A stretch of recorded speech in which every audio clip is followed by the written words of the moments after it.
Everybody who's been here today takes the journey that we just saw, and I hope you guys reflect a little bit on the amazing work that's going on within Air Education and Training Command. But I think one thing we're going to talk about today is what happens after that. And so I am going to kind of just introduce some of our panelists real quick, but we want to get to work with some of their comments. I do want to remind you guys, we are going to be taking live questions and answers, so be prepared to step up and ask questions. But first up, with us today, we have the Command Chief of Air Education and Training Command, Chief Master Sergeant Chad Bickely.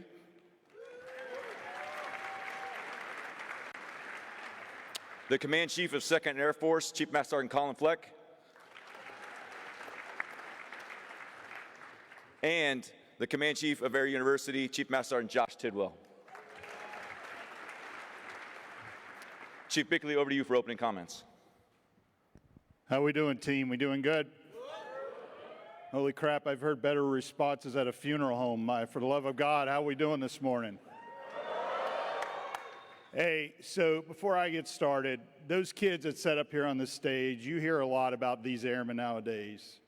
Let me tell you what, you give me Gutierrez, Wolf, and freaking William with his high-speed Sam Elliott mustache, and I will fight like hell with them in any foxhole in this world. Our airmen are fine. When we say these airmen nowadays, we need to start talking about these leaders nowadays. We got to take that energy they bring and capture it, and we need to kindle that fire, right? Does that make sense? So just, we're gonna go fast through this so we can open it up to questions. But you know, oftentimes when you talk AATC, some people don't even know what comprises AATC. So obviously you got 2nd Air Force Colin Fleck by me. We're going to spend a little bit of time today, me and him, laying out what the new basic training looks like and what we're doing with tech school. And then we just got Josh Tidwell to join the team at AU. We're going to talk about PME and what we're doing in PME and how we're trying to make it agile, right time, right need. I think we got to moderize and some stuff. We'll get into that a little bit later. They're doing great things down in PME. Great instructors all across the enterprise are doing this each and every day. And I tell you, I've been to every other service and saw what they do for PME, and I tell you, ours is at the top. The United States Marine Corps tells me they learn more joint stuff from our people than they learn from their old people. But that doesn't mean we can beat our chest. We got more to do, right? Then we got AFAC led by Liz. The recruiters are crushing it. 18.4 in the DEP, they're doing fantastic. Obviously, accessions are going up, so we've got more work to do. And then last but not least, we got 19th Air Force led by Adam Guest. This will be the first year since 1992 that we have produced 1,500 pilots. So we're moving out on a lot of things. And there's one last shout out I want to give out because they're often forgot about. Where's Lance Power at? Stand up, Lance. So let me tell you, we talk about AATC, and you normally think about these 4 things. That guy right there, when you think you've got a tough job, go talk to Lance Power. He is the command chief of the biggest damn base in the universe, I think. And by him standing up, he probably has 57 crises that just happened in the last 20 seconds. So Lance, representing the team, we don't want to forget about you. You do a hell of a job with a very tough mission down at JBSA. Let's give him a round of applause.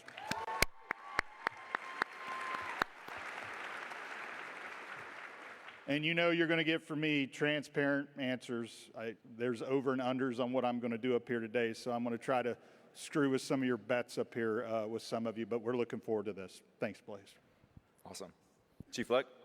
Hey, good morning, everybody.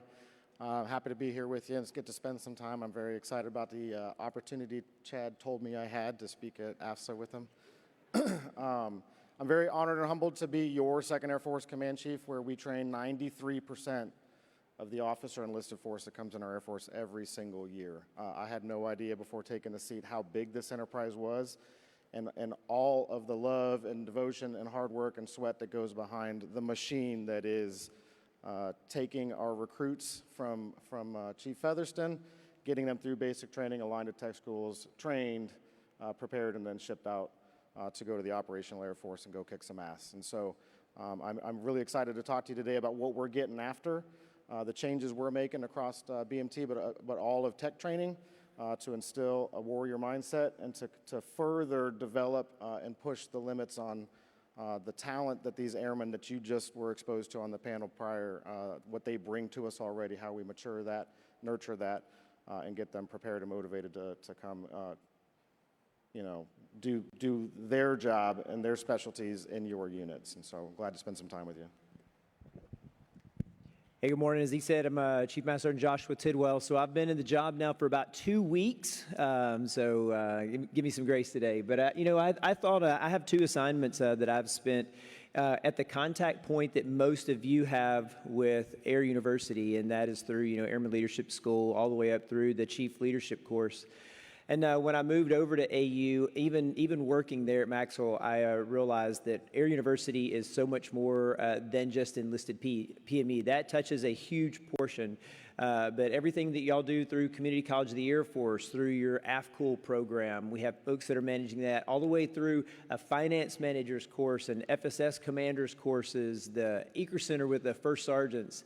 And then on the officer side, Air Command and Staff College, SOS, all of their levels of PME, the Air Force Institute of Technology, those members that are selected to go out and get degrees at universities in those highly technical specialties, that falls under the AFIT program. And so what we are doing is using every avenue that we can, from in-residence program to distance learning to leveraging our civilian institutions to make sure that we remain the most qualified leaders, warfighters, and intellectually superior military force in the planet. And so I look forward to answering your questions today about where we're going. Thanks, Josh. Chief Bickely, if you could, kind of expand on, we've already been talking about basic military training this morning. Can you talk about some of the current changes and the future changes and how that impacts the lethality and readiness of our airmen that will be going to everybody's bases here shortly? Okay, thanks, Blaze. So we're going to spend a little time on this because this is what most people want to talk about. So we are trying our best to get this out. I went down to BMT the other day, and we're doing a video to try to get this out in the field. But, I've been doing this for 33 years, and I can't remember something that's bigger to our enlisted force. And the first person I want to give credit to on this is retired and out of the military, and it's Major General Davidson. I will tell you right now, that 2-star general has did more to transform our enlisted corps than any other general officer I know.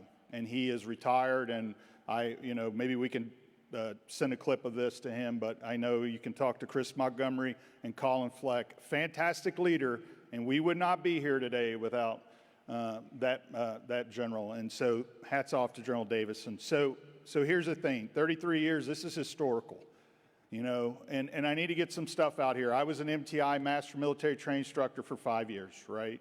So I've got a lot of experience. Me and Katie is, before you say you're the old guard, right? Here's the old guard, right? Hell, some of you wasn't even alive when I was an MTI, so don't even say I'm the old guard, right? We've been there, done that. But, times change. We got a force across the Pacific that's not making things easier, that they're pushing each and every day, right? And we've got to keep up. So we have a good basic training. We need to take it to the next level.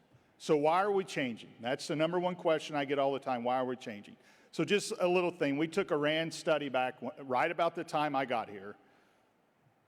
When they come out, do our airmen embody warrior ethos? I think it was around 72% of SCLs, commanders, and first sergeants said no, okay? Number one. But when you look at this, the three to four major reasons we're changing this is, number one, can you believe it that BMT did not have training objectives assigned to it? And over the years, BMT's been like this big piece of gum that just people keep pounding stuff in it. Something new comes in, and we put it in there. And then 10 years later, you ask, why are we doing this? And no one has any clue. So we are laying out training objectives, things that rhyme with discipline, core values, military bearing, physical fitness, warrior ethos. This is all the stuff that we're going to have objectives. But it amazes me, since 1947, we didn't have training objectives for basic military training. And our airmen were not tied to the mission. And some of you will get your feelings hurt when I tell you this, but it's the God-honest truth. The training objective was to go down the damn bomb run without getting demerits. Because that was Bickely pushing you down the bomb run and saying, you're not going to get demerits. We had nothing that tied us to the mission. Well, we had Pacer Forge. Yeah, we went out and we had red guns and we said, pow, pow, right? We're past pow, pow, right? Bickely's not going to put up with pow, pow, right? And so, and here's the thing that gets people squirming in their seats when I say this, and I don't care, squirm, and I say this in front of God and country, I would say it to anybody, is we were more concerned with how we treated a trainee versus how we trained a trainee. And that's a loaded statement, and people squirm and think Bickely's going to maltrain. Absolutely not. This is our nation's sons and daughters, our husbands and wives, our brothers, our sisters, the fabric of this nation, but BMT needs to be tough. We're in the military, for God's sakes, right? So you can squirm in your seat all we want. We're not going to maltrain, but we're going to run them through the ropes, okay? What are some immediate things we're doing? Physical fitness. If you ain't on the physical fitness train, you're about to get run over.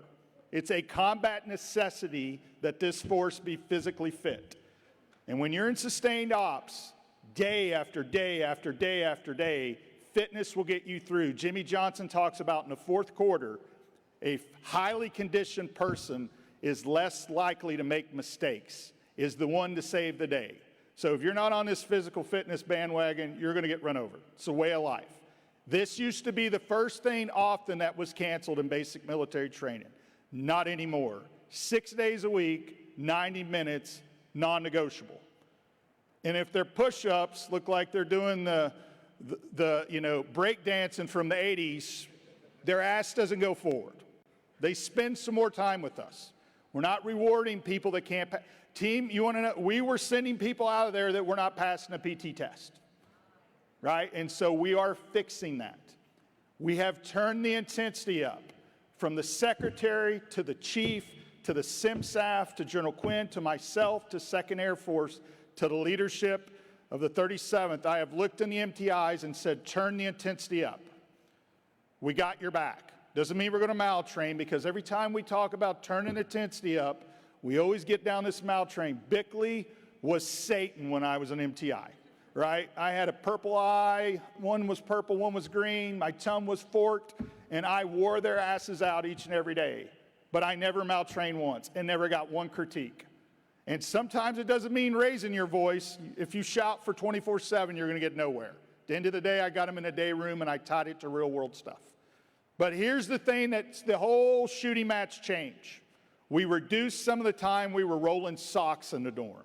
And some of you got way upset because hospital corners went away for one day. If our biggest, like General Davison said, if our biggest gripe is that a hospital corner went away, holy freaking crap, right? Yes, there's attention to detail in the dorm, but we reduced that. We reduced some of the stuff in drill.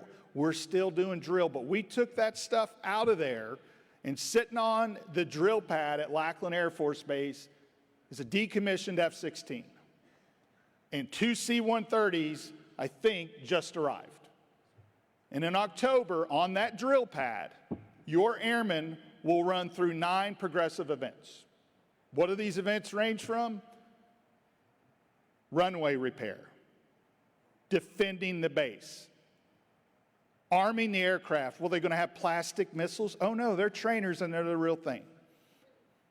TCCC. And the guiding principle of this whole thing that every airman in this Air Force is responsible for, I don't care where you work or what you do, you are responsible for projecting air power.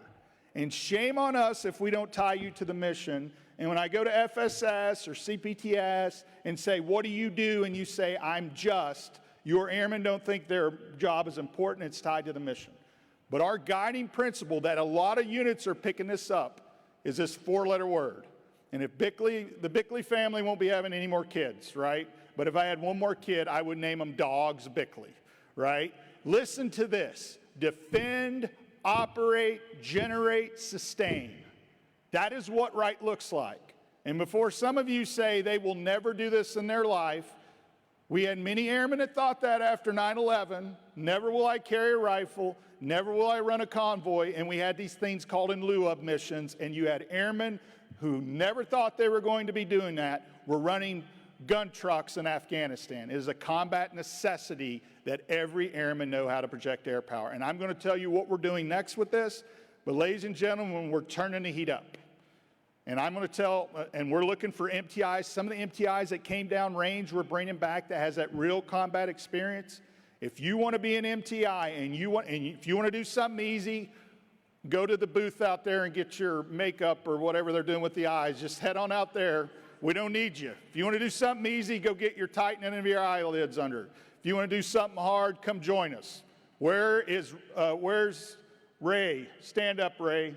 He's got a whole damn packet of applications. If you want to do something big and you want to go down and shape the future of this Air Force and do something epic and revolutionary, you go see him. And then we're going to take a whole handful of applications of Jamie Jamison and say, get her done. We're going to talk more about this in a minute. I want to have Colin clean up a little bit on what I missed. Go ahead. Not a whole lot to add there. Any questions? You know, for the big picture, how I frame this out for everyone inside of 2nd Air Force is that first and foremost, the changes we're making to BMT are not an indictment on the MTI Corps today. The MTI Corps professionally and precisely execute exactly as they are directed, what they are directed to do. And so any of these changes aren't because we've been doing it wrong. We've been doing exactly what they were told to do. And this is also not an indictment on the leadership that precedes, you know, everybody across the ATC and 2nd Air Force and the wing and the group and the training group at BMT. The fact of the matter is we have an opportunity right now to kind of look at ourselves, see ourselves as an Air Force, look into the future operating environment, and admit, you know, 3 things that I know to be true as we frame out what we're getting after in BMT. And that is, first and foremost, it doesn't matter who the enemy is going to be, it doesn't matter when a war could happen, and it doesn't matter where or how it takes shape. One fundamental truth is that we will not win the next war as a nation without air power. Fact. Second, and the panels yesterday talked about it, SEAC talked about it, we must prepare airmen for the fight that they will face, not the fight we faced. They might, and they're 2 completely different things, as we're seeing right now in CENTCOM. And that lastly, we have a moral imperative as leaders to make sure that we never send our airmen into a fair fight. And so this isn't about changing because we've had it wrong this whole time. You saw the airmen on stage today. They are sharp. They're motivated. They're dedicated. We are doing everything right. But from a leadership perspective, can we do more? And the answer is, hell yes, we can do more. And so the change and transformation in basic training, we call it from the drill pad to the airfield. And that is that we recognize everything we've always done, the drill we've done, the recruit living areas, the socks and the shirts in perfect squares or the hospital corners was always about attention to detail, but they are not the ends. No one in CENTCOM right now is accomplishing the mission by doing drill or folding socks, right? They are ways. They are how we instill attributes that will matter to them as airmen later. And what we're trying, the changes in basic training are designed to take those ways, and instead of letting those airmen try to figure out how to connect them to the ends of what matters and why we do those things on their own, we're going to put it right there in basic training with them. And so we're building an airfield, a mock airfield, an air base at Lackland Air Force Base so that we can run them through drill to instill the discipline, the teamwork, the precision. We can get the attention to detail and the military bearing through all of those ways that we've always used to then apply them in operational exercise constructs right there in BMT, so they have to do that as a team so that they can take the skills and attributes we give them at the beginning of basic military training and they can apply it in context of what the Air Force does, which is air base centric, and that all airmen are responsible for the mission of our Air Force, need to identify themselves as airmen as responsible for the mission of our Air Force in defending, operating, generating, and sustaining air power, or as we call it, DOGS Bickely. Cool. Let me jump on. I talked about this in a little bit, but one talking point we normally talk about, this is going to help with our identity too. When you go talk to the United States Marine Corps and you talk to a 3-star general that's in charge of a MAGTAF, they're not going to tell you, hey, I'm a commander. You ask what they do, they say I'm a Marine. You ask a soldier, no matter what they do, in Army, I'm a soldier. You ask the Navy, what do you do? I'm a sailor. Ask an airman what you do, and you say, hey, I do maintenance, I do security forces. I'm hoping after a while we can turn this identity. Because, you know, Chief Montgomery and me have this running joke where it's not a joke. She answers a phone and says, hey, Airman Montgomery. And I say Airman Bickely. Let me tell you what, it is not a disgrace to call yourself an airman. We are all freaking airmen.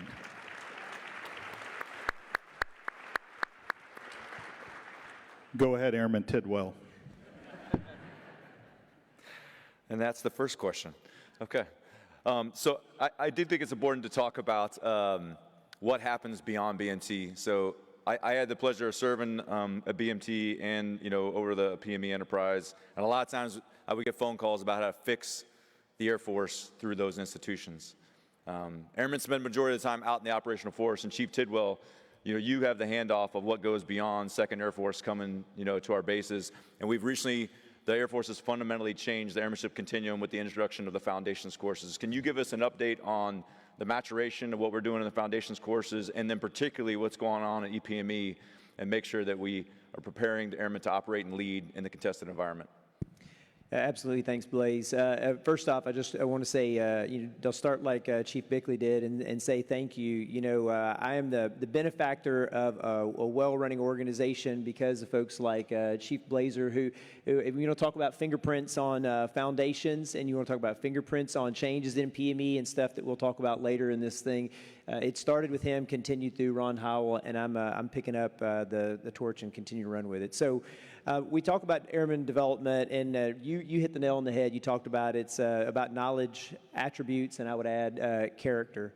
And so I want to talk to you about where we've been, what's changed, and where we're going. So one of the first things that we identified is a couple of areas to strengthen in Air University, and especially in PME, was the time between PME. I mean, we have a gap between our NCO Academy and Senior NCO Academy that sometimes spans 8 or 9 years, where airmen are not getting poured into. And so it was great when we brought on foundations, because foundations filled that gap. The other gap that we had was variation. At one base, folks would go to a professional development and they were getting extreme ownership, and at another base they were getting John Maxwell. These are all great programs, but then there were core military activities and leadership things that we needed folks to know about doctrine and warfighting that folks weren't getting. And so foundations was a step in the right direction towards filling that time gap. The second area that we had an opportunity to change is distance learning versus in residence. And this largely impacts our Guard and Reserve members. So the outcomes of what they were getting in their online CBTs was not the same as what we were doing in the in-resident PME. And so our Global College has taken an aggressive approach at fixing that. And so the most recent of those is our Senior NCO Academy distance learning, that the outcomes now match the outcomes in the Senior NCO Academy. And we've added a component to it where at the end of that, they have a capstone where they are actually engaging regularly with an instructor to try out the things that they've learned. And so now we've raised the bar on that outcome. It's even gotten to the place where those folks that have extreme reasons why they can't come to in-resident PME, we've had a couple of active duty members with some health crisis or something that are able to continue their PME and promote on time. So what are we doing right now? So those are things that we have fixed. Right now, we are working on, through Barnes Center, increasing war fighting. We're increasing war gaming. We're having a higher focus on standards, and whether it's Airman Leadership School all the way through the Chief Leadership course, we're focusing on physical readiness and doing PT 5 days a week. It's not uncommon for folks to come to Senior NCO Academy now and lose 10 to 15 pounds while they're in the course and running 3 or 4 times a week. So what we want to make sure is that as folks leave, that they're able to think, communicate, decide, lead, and perform under conditions that they are likely to encounter in the next operation. So going forward, we've got to take that same approach to changing and change foundations. We've got to work on content. We've got to work on timing. We've got to work on instructor availability. Some of you are like trying to get into your NCO Academy class or into your Senior NCO Academy class, and your installation just doesn't have the capacity yet to get you through in time to get scheduled. And so we want to fix that. And we believe through the support we've gotten from the Office of the Chief Master Sergeant of the Air Force and some technology updates, we believe that we can solve that gap. We can take a subject matter expert that is in one location that maybe you don't have at your base, and we can bring them virtually to your base and provide you the passionate person who's the subject matter expert, who's sat on an air staff, or the person who has worked in cyberspace, or the person who does artificial intelligence, and we can bring their experience, they can bring them to your base, deliver that foundations at your installation, or even the 1 or 2 airmen that work on an Army installation and don't have an Air Force base to touch. We can bring PME to them at a time that is convenient for them, aligns with their mission, and then we can get them back into the fight, and we can close that gap. Our goal is just that we have the right content, we have the right instructors, and we bring it to the airmen at the right time. As things continue to change in the battle space, we have the LeMay Center for Doctrine, but one of the things that they do is they have a lessons learned division. So all of the reports that are coming out of the theater about what's happening in what happened in OEF and then what's happened in the ongoing operations in the Middle East, we're getting those reports of what they're learning from the enemy, what they're learning from Ukraine, and they are incorporating that into doctrine, and then we're rolling that over to the PME team so that they can adjust the content to make sure that we are focusing on the realities of AI, drones, cyber, ballistic missiles, and those things that are changing, not just what happens at our garrison, but what's happening in the AOR. And so we're excited about where we're going, and I think that with that update continually in the in-resident programs and then making the foundations more accessible and updated more real-time, we'll meet the needs that y'all have in the field to be ready for your next deployment. Awesome. Thanks, Chief Tidwell. Chief Fleck, yesterday the first sergeants talked about 6th-generation first sergeants. SEAC ISOM and the COCOM panel talked about the necessity to be joint-minded. Can you talk about, Chief Bickely already talked about, there is a evolution of airmen are going to be asked to do things beyond their traditional AFSC roles to contribute to to today's fight. Can you talk about what's going on within 2nd Air Force to strike that balance? Absolutely. I'll kind of talk about a little bit of both and touch on that with basic training and then how that goes into tech training. And so I think the idea of what we're getting after, I'll frame out the changes in basic military training kind of in 3 buckets. There's a facilities part of this that is building that air range, which it's hard to connect airmen to the Air Force mission that is so airbase centric. No matter what we do as airmen, we deliver effects to the Joint Force, by projecting air power, as Chief Bickely mentioned, but we do that, through the air. Naturally, we do that through missiles, we do that through cyber, we do that through space, along with our Guardian brothers and sisters, as well as we do that on the ground. But regardless, you have to start somewhere. And so all of those capabilities that we provided the Joint Force through all those domains, they generate from air bases, missile bases, cyber bases, so it becomes air-base centric. And so it's really hard to say that you're going to instill that mission mindset, try to connect them to the mission of the United States Air Force to instill that identity as an airman, a common identity, shared identity as an airman, if we can't do that in context. So you need an air base to do that, right? So there's a facilities part of that we're getting after. That's naturally that's the most expensive part and the hardest part to work through because you got to build it. We are building in the interim as we work towards the full BMT next. We have an interim air-based training range, and that's what Chief Bickely had mentioned, that there is today an F-16 sitting on the ground. There are 2 C-130s sitting at Kelly Airfield getting demilled right now. They should be sitting there on the pad on the interim range by October. And that is allowing us to frame out the second part of this that I talked about, which is the training itself. And so first was establish training objectives, core values. These are things that should not be contentious with anybody. Core values, discipline, military bearing, teamwork, physical fitness, warrior ethos, and then air-mindedness. Air-mindedness is the true change, right? Because a lot of that other stuff we've always done really, really well, and we don't want to change that. Air-mindedness is the part that says creating the mindset of an airman. We had to pick air-mindedness because airmanship already had a doctrinal definition. I liked airmanship better, but that's actually to do with flying airplanes, which isn't necessarily the essence of what we're going after. So air-mindedness is this idea that the mindset of an airman is that every single airman, regardless of specialty, is responsible for the totality of the mission of our United States Air Force. And that from air bases, you either, no matter what you do, you either defend, operate, generate, or sustain air power. Now, nobody else does anything other than those kind of things. And so establishing those training objectives and then building out air-mindedness to help us create actual sub-training objectives that are tied to those become the graduation requirements as exercised at Pacer Forge. Now, as you go through all of this, the other parts of this that are important that we're instilling right up front, the airmen that you're going to be getting are going to speak a little bit different than we're kind of used to, and we have to prepare the NCO Corps to receive them because a lot of this is going to be driven and centralized around things like troop leading procedures. When you tell an airman what to do coming out of basic training, our overarching objective here is the first thing they're going to do is look at you and say, step 1 of the troop leading procedures is receive your mission. So they're going to say, if I heard you correctly, sir or ma'am, my mission is to, and we have to be prepared to lock that down, right? Because that's what you want. The other part about this is that it's central to the whole thing is going to be risk management. We want them to identify risk, analyze, mitigate, and then accept and execute at their level appropriately or elevate where they need to. They're going to be coming out, this is going to be central to everything. It's baked in across the board. And so these airmen are coming in mission-oriented, understanding their role, understanding what an airman is, and then ready to execute that. And so, you know, my guidance has been clear from the beginning when I took the seat, and we talked about the changes in basic training, and Chief Bickely reinforces this pretty much twice a week on the phone with me, is that my job is to build badasses. That's what we're trying to do at basic military training. Now, I don't want that to wash off and they get to tech school and they say, forget all that stuff. You are now a defender, maintainer, and say, forget all that. No, we want the identity of an airman first, and then your technical specialties next. And so what we're doing is incorporating that through Bracer Forge, which is a reinforcement idea of what Pacer Forge is, that culminating exercise. The same objectives, the same elements of air-mindedness and dogs, but that is woven throughout tech training. So if you imagine today in context in tech training, you are training to be a weapons troop.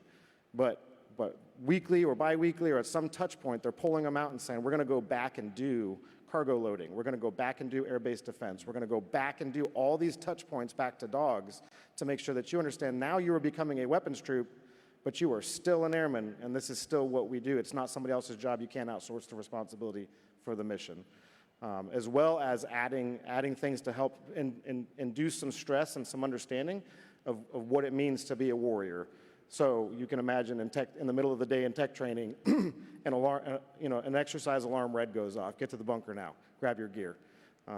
All of this is what we're trying to infuse in there so that as they come out, they understand what an airman is and what they bring to the fight, what we as a service bring to the fight, which really is the first step to becoming effective in a joint environment, is you have to understand your service first.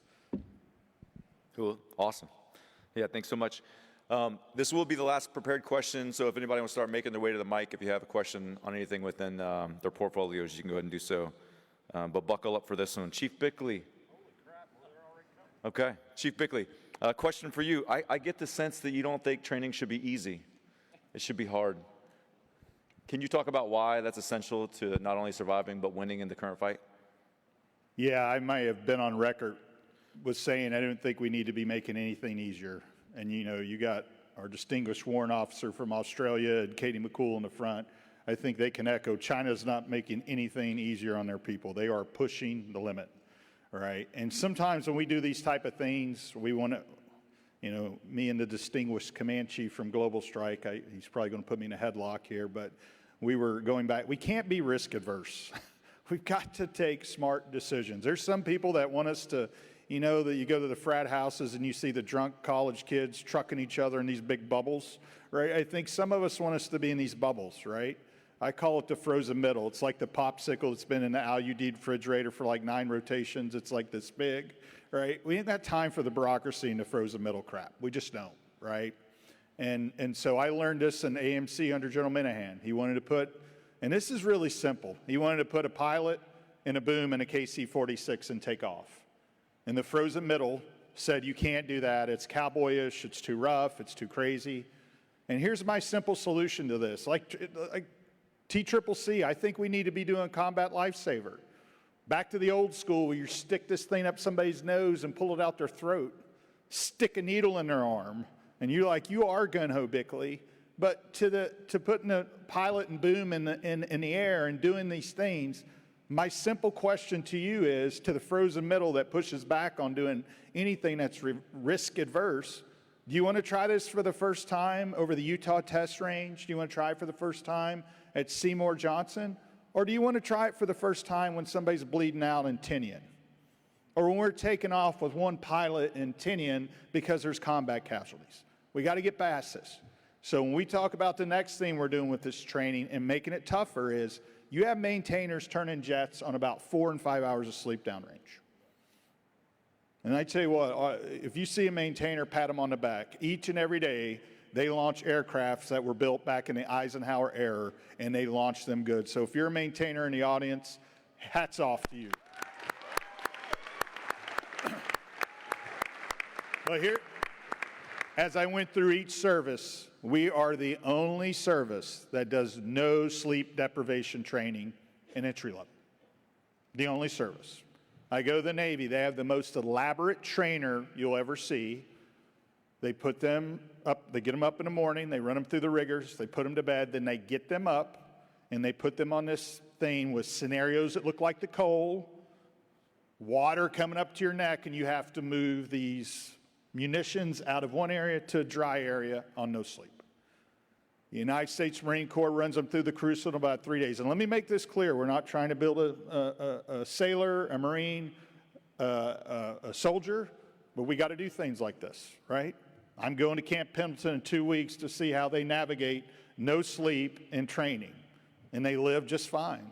And the United States Army, I love this. The United States Army goes and their battalion commander leads from the front and marches them 13 miles to the battlefield. And what they do when they get there, they don't take a break. They dig in, they fight. So here's what we're going to do. You know, we just talked to you about that scenario where you're on the flight line. This is what this looks like. We're going to put them on that flight line. It's going to be hot, Chief. It's going to be hot in the desert. It's going to be hot in Tinian. That's why we have these work-rest cycles. Let's execute the work-rest cycle. Push them for 13 to 14 hours. Let them go get food. Let them get a shower. Give them about 2 hours sleep. Put their ass on a bus. Drive them across the base. You have now 4 deployed to a spoke location, and push them to 15 to 17 hours with about 2 hours sleep. And let them understand what it means to be stressed. And look, we're not making training tough just to have a smoke session. It has to have an objective. General Wilsbach says training needs to be tough, and it needs to be right. It needs to be realistic. Let's do this so airmen understand that sleep and hey, I just got a note from the Senior NCO Academy from one of the students that talked to me. Downrange and ops, she was getting 0 crew rest, and they were flying because it was a combat necessity, right? So we're going to do this. Well, we'll set them. What if somebody falls out? Like, guys, we can't keep going with this what if. We will what if ourselves. We don't want anybody to get hurt, right? But we can't keep going with this what if. What if, what if. We've got to be able to train through this, and I think this is going to help. And here's the deal. I want to echo what he said. This is not an indictment. Hey, everything that comes to AETC, just so you know, we're the executors. So people say, why don't you change this in this career field? I can't. We execute what the career field manager does. There's certain things we can do, but when he mentioned tech training, where's Sam at? JJ, stand up. JJ is a former CFM and maintainer, and guess where young JJ's at? It rhymes with Shepherd. And JJ is coming in with fire coming out of his backside. I can't say what I said yesterday. Somebody got all revved up, right? And guess what he's going to do? He's going to start turning the heat up a little bit on the maintainers.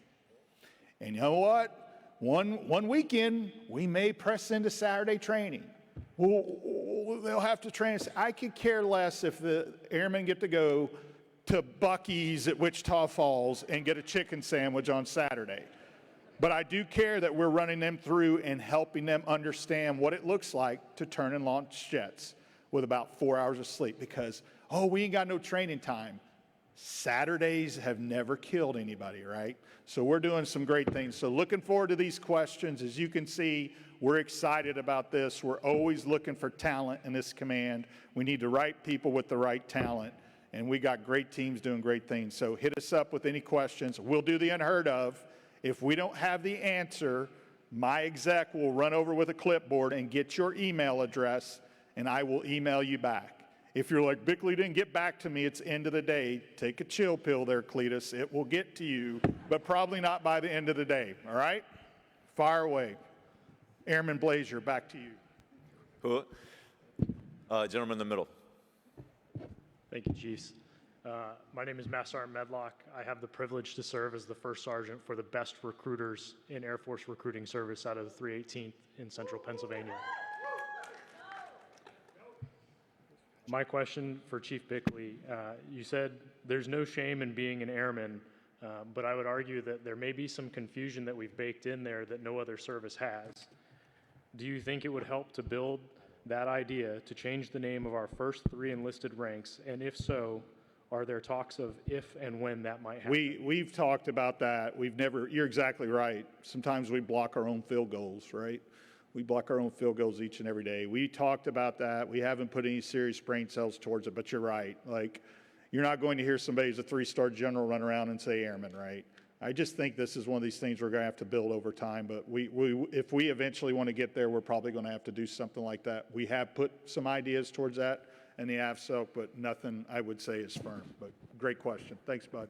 Thank you, Chief. Gentleman over here to the right. Good morning, Sergeant Smith out of Shepherd Air Force Base.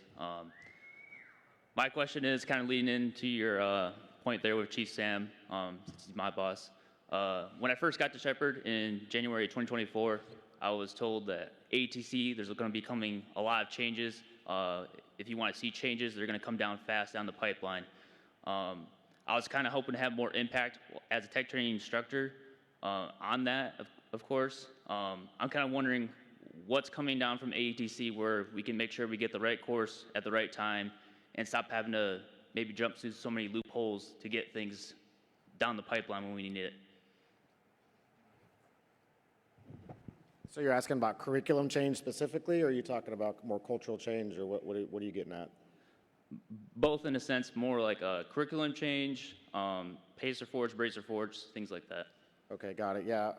So, you know, curriculum change, you know, I think there's a reputation across the AETC that it takes us years and years and years to get anything updated or done. That's not been my experience over the last year at 2nd Air Force. I think that maybe that's a holdover from somewhere else, but we can move as fast as our teams can work with the CFMs and get things moved. Now, at the end of the day, Chief Bickely said it, you know, 2nd Air Force and the 82nd is not responsible for what they train as far as the requirements go. The requirements are set by the career fields, right, through the CFETP. And so it does require CFM change. So there are things that we could disagree with, but the CFMs are the ones that set those requirements, and then we train to them. I've seen it become very, very agile. Basically, we can execute a change tomorrow. It's just a conversation. Now, you guys are in a boat. I would tell you this, with Chief Sam and then Colonel Mink there at the wing, buckle up, right? Because he's not worried about how he's going to work this through the CFMs. I think this is going to go real fast. And so you're probably going to get a little bit more of what you're asking for than you bargained for. The pacer forge, bracer forge stuff, obviously we're refining and pushing. There is a lot of emphasis right now behind how we get after and professionalize bracer forge now that we kind of all understand why we're doing it and what we're trying to get after. And so you can expect that to accelerate significantly because we want to put a lot of horsepower behind bracer forge because I see that as the linchpin, as that bridge between basic training and them getting to their operational unit. What I need from you, if you're a tech training instructor, for all the instructors that are in here, is weigh into this and be part of it. Don't be part of the ones that like, hey, I just do the AFSC thing, I'll just teach the curriculum over here. Weigh in, tie up with those MTLs, bridge that gap that's there, and get after the holistic airman training part of this. Be out there with those airmen, PT with those airmen, go through Bracer Forge with those airmen. You run it, right? And then tag up with your MTLs and do it, because that's where you're going to make your impact. Hey, real quick on this, and we're not going to all three go on everything, and whoever we don't get to, we will all stand here and do your questions. The curriculum thing drives me insane. Like, we should be able to change curriculum quicker than China can build an island in the South China Sea, okay? There's a career field, took 5 years to change curriculum. Like, holy crap, we can put a missile in a hole like this miles away, but we can't change curriculum. Let's not make this hard. But I think some of the stuff you were talking about is when we were projected to go to ADC. We're not going that direction, but, you know, and I'm not here to bash on the CFMs. They're great individuals. We're working hard, but we have got to be able to change curriculum at the speed and relevance that we need to make these changes, right? Because sometimes you change curriculum, and by the time it's changed, it's already outdated. Does that make sense? Good question, high speed. Thanks. Chief Whitfield. Hey, Chief Jack from AFSOC. You ain't asking no question, No, Jack. I'm going to, because I need the masses to hear this. It's actually refreshing to see all four of you up there. Worked very close with you over the years. But what is your message to the NCO at the first duty station when that airman shows up and is revved up and they say, all that stuff you learned in BMT, this is the real Air Force, you need to get in line. What would you say to that NCO? This is where I'm going to lose the bet so real quick, stand there, Jack. Hey guys, I'm going to give a little shout out. Jack Whitfield pushed flights with me and Katie McCool, and Jack was the one that brought all these changes on and so Jack, thanks brother for what you do. This has your fingerprints all over it and what you're doing at AFSOC, okay? And thanks for causing me to lose a bet, okay? You want to get my blood pressure running? Let me come to your base, and I do this, ask AETC, and when I don't like boondoggles, I don't like pictures and selfies and all that crap, but when the leadership follows me, I will inevitably find an airman, and I will say, have you heard the words, you're in the real Air Force now? And when they say that, my neck turns red. Because you know who tells them that crap? Our senior NCOs and NCOs. And you know what your airmen say when you do that? They say destroys their morale. What did I just go through? Because let me tell you what, those 3 kids that are up on this stage, I'd take them any day of the week because they're motivated, they know what right looks like. And so if you're the NCO saying that bullshit, I lost the bet, I don't care. If you're the one saying that, you are not helping. And if you think you can fix things better, we got things we can fix in AATC, then pick up the mantle and come join us. We need to stop blocking our own field goals by saying crap like that. Senior NCOs don't what? We've been saying this since 1948. And if they were telling that to Bob Gaylor in 1948, oh, you're in the real Air Force, I bet they told that to me, motion sick, and beat the shit out of the Nazis. Stop with these ridiculous narratives. You're in the real Air Force now. Own them and kindle them. When you do that, you're pouring the freaking water over them. And yeah, my heart rate's high, and I lost bets. That kind of crap, we need to cut it off. And no one thinks you're cool with your big-ass coffee cup. Oh, hey, you're in the real Air Force now. Yeah, that you got from the stop and rob. So I don't think we need any more questions from that.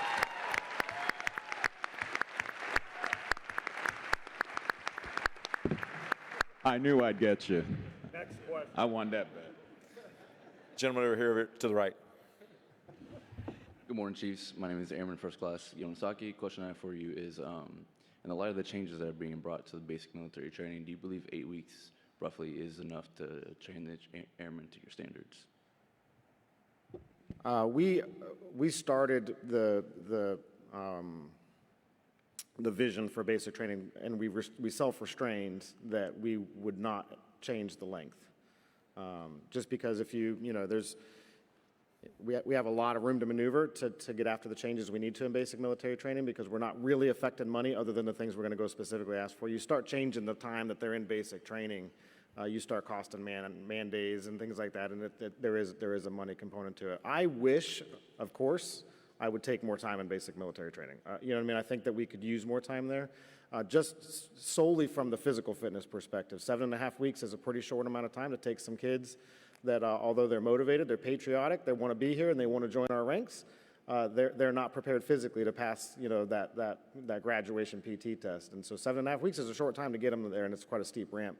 So yeah, do I wish we had more time? 100% I do. Do I think it's about right where it's at? I think we can get done exactly what we're trying to get done with what we got. But I appreciate that question. That's a good one. Hey, who's got a PME question? I'm going to cut the line here. Who's that? Come on up here, high speed. Ask him a question. We'll sit here all day and talk about this and get our heart rates up. You ask him a question. Good morning, Chiefs. Thank you. Master Sergeant Ludwig. I'm ALS Commandant from Dover Air Force Base. My question is Chief Bickely, you touched on it, the speed at which we can change curriculum. Has the question been asked, does EPME, and so this is specifically for more ALS, NCOA, senior NCOA, does EPME need to be CCAF accredited courses? Have we asked the question of just entirely removing that so that we can change curriculum as quickly as we need to keep up with the fight? Hey, so I'll address that one. So we've already removed the CCAF accreditation from the Senior NCO Academy, and part of the reason is 99% of the people who come to the Senior NCO Academy have already completed their CCAF for one, and so they don't need that credit, and so it wasn't worth going and pursuing that. That also freed us up on faculty. We have international faculty that is a fantastic part of our program. We have sister service faculty that comes in, and one of the requirements is you have to have a CCAF to offer CCAF accredited material. So we removed that limitation, and it has helped us to be able to move out more quickly. There's a couple of things that are happening simultaneously. So one, the accrediting, it's a little bit of a fallacy sometimes that the CCAF accreditation holds us back. I think some people hide behind that. CCAF accreditation and the certifying body actually comes in and looks at what you teach, and then they certify it on the backside. So if you change your curriculum, you just have to take it back to them and say, look at this curriculum and do that. The other thing that's changing, and this is still on the short side of decisions, but through the Office of Secretary of War, they're actually looking at moving the entire department under a different accrediting body potentially. And what that accrediting body is willing to do is work it different than say, hey, we want to look at the college model and then try and figure out how you line up with a college model. They actually want to start with us. They know that the military departments need to train warfighters to produce effect on the battlefield. And they need to do that in an educational environment. And so they will start with what we do and figure out how to certify it different than they certify colleges. So we're working with looking at how that accrediting body could come alongside us. The other thing is we're going to move forward with some curriculum changes at a date in the very near future. Chief Bickely already talked to the Barnes Center this week. We're going to lock a few of us in a room with some folks, and we're going to go from the beginning of Airman Leadership School all the way through the last course that is taught at the CLC and say, regardless of CCAF accreditation, regardless of what these 80 instructions that tell you what you have to teach as they build the curriculum, what do they say? Is this the right thing to produce the warfighters that we need in the field? And then we're going to get after making sure our curriculum teaches that thing and then addressing those other things separately. Yeah, we got some work to do. We got great PME. I just don't know if I need an airman to have 5 hours of JPP. And so the way we get after this is we lock the AFCELC, the MAGCOM command chiefs in a room. We lock about 3 people from the Barnes Center in a room. We lock them in there, and for 2 days, we fix this where it needs to be. I think we need to get back to some of those supervisory skills. The CCAF and me, I got to be careful what I say here, but I have been assured CCAF will not, because here's the thing. Anything that prevents us from making changes at the speed and relevance we need to make more airmen lethal and educated needs to go away. And so I don't want to be told, well, you can't do that because of CCAF, but I have been assured, short of blood in writing, that it will not prevent us because we're going to move to his gun beat. And when the CMSgt moves, I don't have to go back and say, well, the CCAF cornered us up, right? I ain't got time for that. So we're going to make some changes, we think, to make it better. It's good, but we can take it to the next level. I think we have time for one more, and then we'll hang out up front with whatever questions. Blaze, awesome. Back to you. To the middle. Morning, Chiefs. I'm Master Sergeant Cruz from Vance Air Force Base, and I kind of have a two-part question. With Luke and Holloman transitioning from AETC back to AECC, how do you anticipate AETC wings will adjust to the redistribution of operational requirements, and do you foresee any challenges in balancing increased operational taskings while maintaining training production and readiness across the command? Which AI site did you? No, I'm just joking. It started with myself, but I did tweak. Hey, I ain't laughing at you. If I had another kid, I'd name him Artificial Intelligence Bickely. I use ChatGPT. My wife calls it Chad GPT twice. Good question. Here's the thing. Let's just get the bag out. So we obviously in ACC transitioned 3 wings from the fighter backgrounds over to ACC. And here's the thing. It will work in either command. Okay, but here's the thing. Those assets went to Air Combat Command. So it wasn't like we were like, hey, this is going to ACC. Let's put these 100 positions under the table. Everything that we had that supported the F-16s and the F-35s went to ACC. Here's the deal, team. We are all on the same team, regardless of what patch you have on your side. We're on the same team. It's not going to affect, I think, much because we're looking at the taskings, how we do it and what, and it's tough for the IPs to be leaving, right? So we're working through some of these things, but I don't think it's going to be a dramatic increase. I don't think now that Luke's gone, and Luke and Holloman are beasts, now that they're gone, that now Vance is suddenly going to get this. I don't think that's going to happen. I think it's going to be status quo. But, you know, no pushback from AATC. The chief said move out, we move out, and it will work wherever it's at, ACC or AATC. But you're not going to see a whole lot of big things coming to Enid, all right? Thanks, young man. And if you got questions, just, we'll be here. Before I go down and get my eyes tightened outside, we'll be here, right? Good Lord. Okay, we're going to transition to nonstop entertainment, I'm telling you. We're going to transition to closing comments, and we'll go ahead and start with Chief Fleck.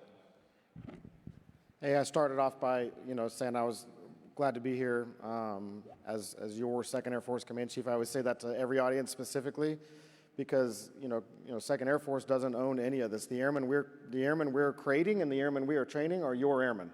And everything we do is for all of the force. Every single one of you, no matter what specialty, no matter what MAGCOM you're in, no matter what community you come from, these are the airmen. These are your airmen. You have a vested interest in everything 2nd Air Force is doing. And so to tie up to one of those earlier questions, what do I need from you? What I need you to do is to recognize that the airmen we are trying to create are going to be mission-minded.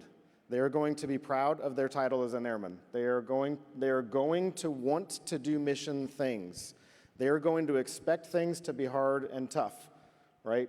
And they are going to be mentally prepared that what they do now as their vocation is the profession of arms, and that they are war fighters inside of that profession of arms, and that they are responsible for our mission of our Air Force, which is to project air power, right? These are the airmen that are coming to you, and what I ask of every single one of you is to recognize that and not to diminish that, and not to snuff out that candle as soon as they get there. It's for your benefit. You want to receive airmen that are motivated, that are driven to the mission and have expectations that this is going to be tough and they're going to be asked to do things and we expect them to execute. Why would you damper that? Do you want other airmen? Right? You don't. Of course not. And so grab a hold of them and prepare yourselves for this. Grab a hold of the EPME changes and everything we're getting after to develop yourselves. Be prepared. They're coming in. Again, troop leading procedures, risk management, defend, operate, generate, and sustain air power. This is what our Air Force does. That's what they're going to be talking about. And I need you guys to be talking about that with them and learning with them and learning from them. But I appreciate the time and getting to spend with you. I'm always looking for ideas. I will tell you, we can't do what we do without the NCOs that you guys all send us. And I think Chief Bickely will hit on some of this here at the end as well. He never misses the opportunity. But I need bright, talented, driven NCOs to grow airmen. I cannot grow airmen through policies, slides, ideas, or ranges. I need NCOs to come and grow airmen. You don't have to be a warfighter directly. You don't have to have a bunch of operational experience. I don't need you to know these things. We will teach you these things. I need professional, motivated NCOs to come down and do God's work and create the next generation of airmen that can fight and win wars long after we're all retired and we can all look ourselves in the mirror and say we did a good job by preparing our force to win and to never send our airmen into a fair fight. And so that would be my last push. I really appreciate the time. Thank you all. Chief Tidwell. Hey, so I'll just echo what he said. It takes fantastic NCOs and senior NCOs to work in our Airman Leadership Schools, our NCO academies, and our senior NCO academies. And I'm telling you, when you come and serve as an instructor, you think you're the one that's doing the teaching. But anybody who has ever been a PME instructor knows that they actually are the ones that learn. When you sit in a classroom with 12 to 14 senior master sergeants from around the Air Force with every different type of AFSC and background and experience, and from the special warfare airman to the dental technician, you learn how they think, you learn how they live in the Air Force, and you learn what it takes to produce air power. And when you come out of that experience, you are better for it. The last thing I'll leave you with is that we are on the cusp of another monumental change in Air University. And, it stems from the belief that the highest levels of PME should not just be built specifically for enlisted, but that they should also be led by enlisted. And so on June of 2027, we will transition the Barnes Center to be an enlisted-led organization. So go ahead. This is not an indictment on the people who came before. This is just the reality that when we're developing enlisted members, we need people who have walked that and felt the burden of being an enlisted at every single rank to be in charge of the organization that does that. And so it's about ensuring that people understand what they're making, and that they have done it themselves. So this is not something that is unprecedented. So in 2009, the Army Sergeants Major Academy did the same thing, and they transitioned, and we've watched from the distance and say, hey, was this effective? And it's worked, and they've continued to have PME transformation in the Army, and it's been successful. It's not even the first time that we've done it in the United States Air Force. In 1983, Bobby Renfro he took over for a colonel at the Senior NCO Academy, and he turned that place upside down. I still talk to people. One guy said, he said, Chief, I carry a pin in my sock to this day every time I'm wearing my clothes out. He says, because all of the years working under that enlisted commandant, all of our pockets were sewed down. You had nowhere to put a pin. Because he was like, we are not just going to meet the standard. We are going to exceed every standard in professionalism, in the way we treat guests, in the way we deliver education, in the way we look in our uniform. And he really made the Senior NCO Academy what it is. So we thought, as we get ready for this transition, why don't we reach out to Bobby Renfro and see what are his thoughts and what would he say to us as we get ready to do this again on a larger scale. And we got his thoughts, and we got the thoughts of some of our professional instructors who will show you the level of professionalism that we are raising our senior master sergeants and chiefs, that demonstrates that they are ready to lead an organization like this. And so we've captured that in a video, and I'd like y'all to take a look. And as you take a look at this video, what I want you to see is this represents trust from our senior leaders in the Air Force in all of you in the enlisted force of the United States Air Force. So if y'all would play the video.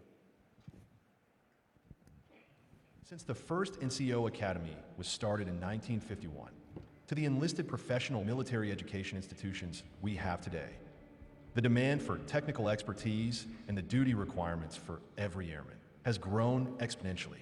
If you don't have pride and if you don't have standards, what do you have? And the answer to that is zero. First and foremost, I think what we do here is rooted in the idea that joint integration is a warfighting imperative.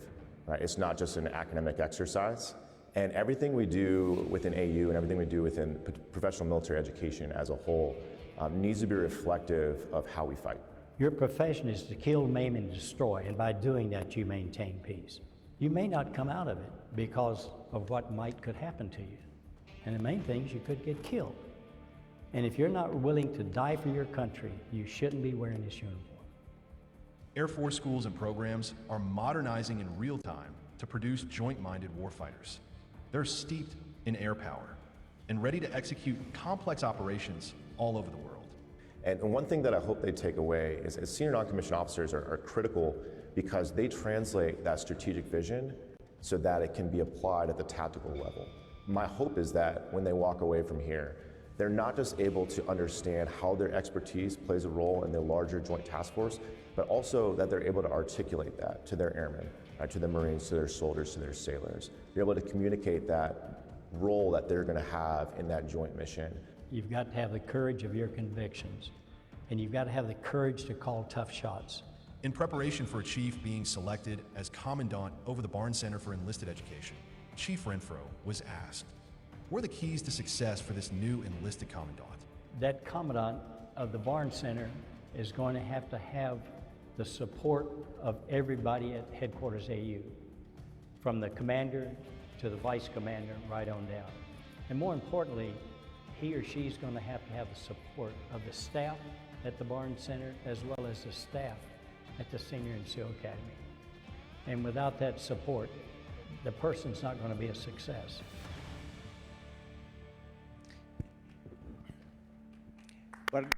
Yeah, y'all go ahead.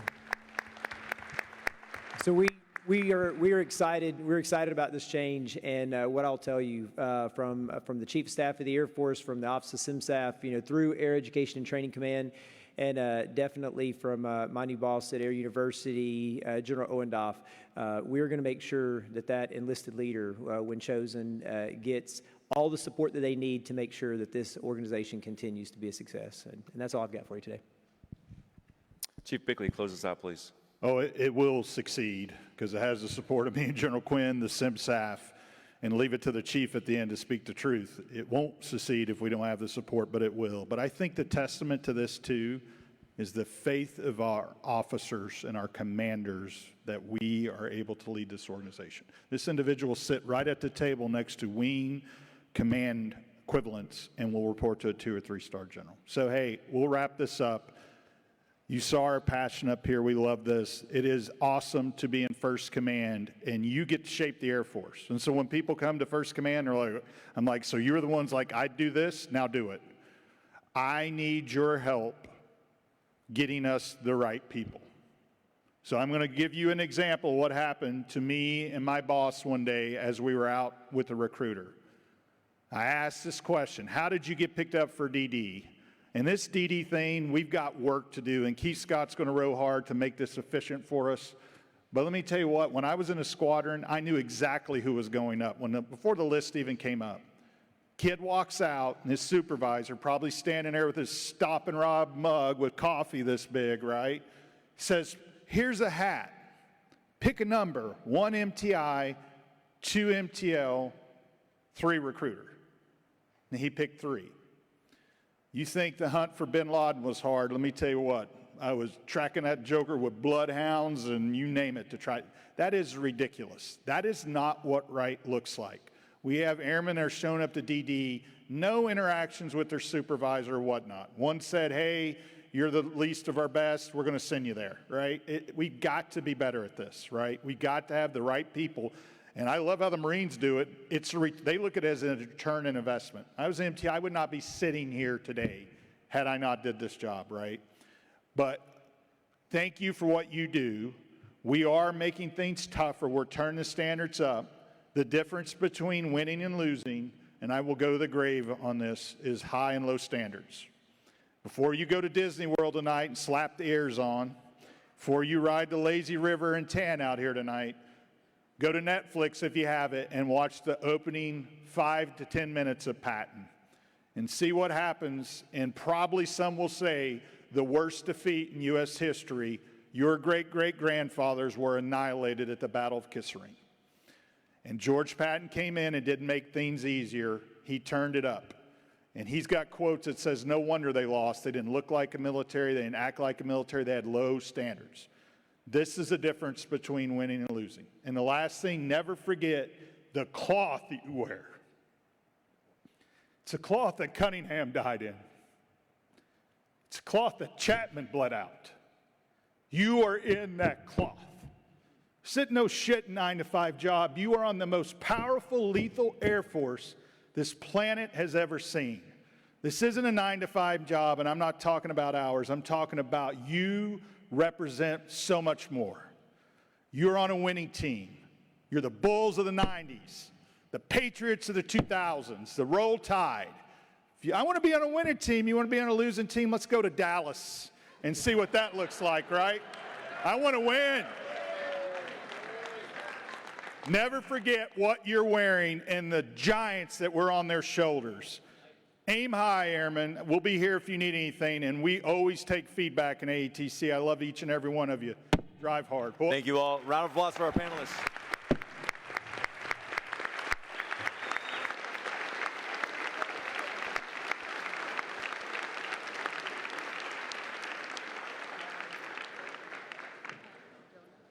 Thank you, everyone. We'll now take a 15-minute break and reconvene at 09:55 in the breakout rooms. 09:55.